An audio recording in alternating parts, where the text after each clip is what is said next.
Er ist einer der erfolgreichsten deutschen Musiker und selbst wer kein H.P. Baxter-Fan ist, kennt mindestens einen seiner Hits.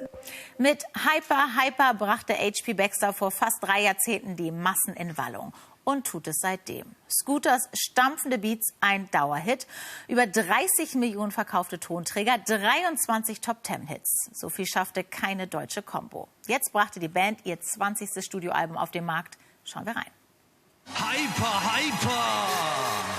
Dieser Ruf brachte für Scooter 1994 den großen Durchbruch. Die Jungs um H.P. Baxter trafen den Nerv der 90er. Nach ihren Beats tanzen die Massen in den Clubs oder auf der Love Parade.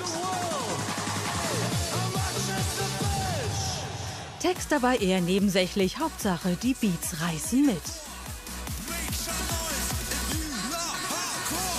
Mehr als ein Vierteljahrhundert später ist die Band reifer geworden. Die Musik blieb dieselbe, aber ist deswegen nicht weniger erfolgreich. 2020 landete sie sogar den Hit der Pandemie.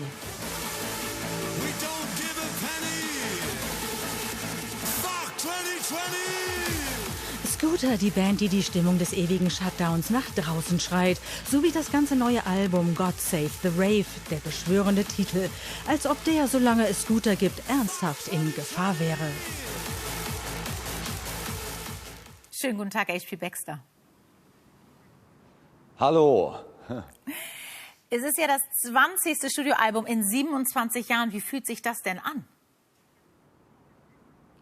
Ja, also schon ein bisschen unwirklich. Während wir das Album produziert haben, da war mir gar nicht klar, dass es das 20. ist. Irgendwann hat einer gesagt, du, das ist schon das 20. Album.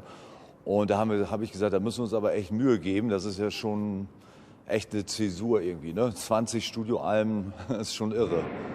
Jetzt haben Sie die Zeit des Lockdowns ja offensichtlich dafür auch genutzt, oder? Ich meine, es kam ja auch ganz plötzlich. Sie haben ja kurz vor dem ersten Lockdown noch ein Konzert gegeben in Russland, oder? Vor tausenden Zuschauerinnen und Zuschauern.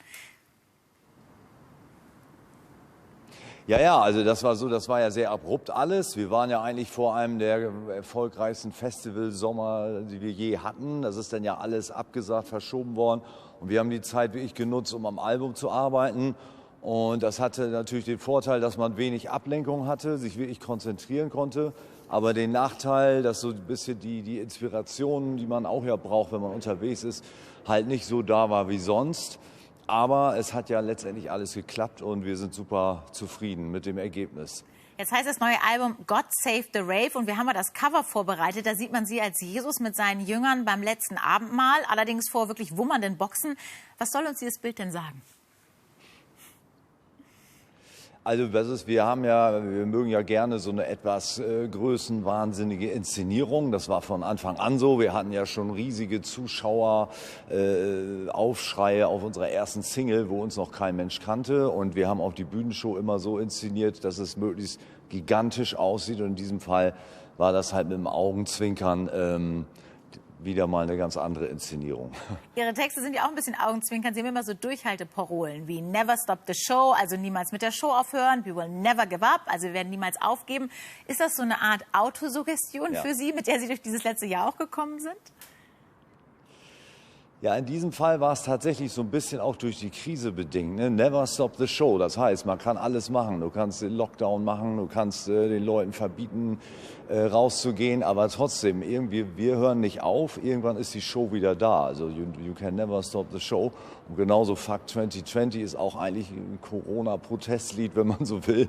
Und auch Groundhog Day, der Originaltitel, täglich grüßt das Murmeltier, war auch ja inspiriert durch diese Situation der Krise. Also das haben wir auch schon echt verarbeitet auf dem Album. Aber wegen Ihrer Texte müssen Sie auch immer wieder ganz schön Kritik einstecken. Ja, man hat Scooter schon bezeichnet als Techno-Deppen oder 3 Einzeller im Hyperspace. Wie kommen Sie denn persönlich mit so harter, auch wirklich ins Persönlich gehender Kritik klar? Na gut, das ist sehr lange her. Also so diese richtig harte Kritik, die ist uns eher entgegengekommen. Das war so in den Anfängen. Aber viele haben die Texte auch nicht verstanden. Heute werden sie ja anders interpretiert und sind im Feuilleton gelandet. Insofern muss man sich dann fragen, wer war wirklich der Depp? Und zum anderen, ja, so ist das halt. Wenn man was macht und sich öffentlich darstellt, muss man mit Kritik rechnen. Wer das nicht aushält, ist im falschen Geschäft. Das sagt HP Baxter. Vielen Dank für dieses Gespräch. Gerade ist das neue Studioalbum rausgekommen. God Save the Rave. Dankeschön.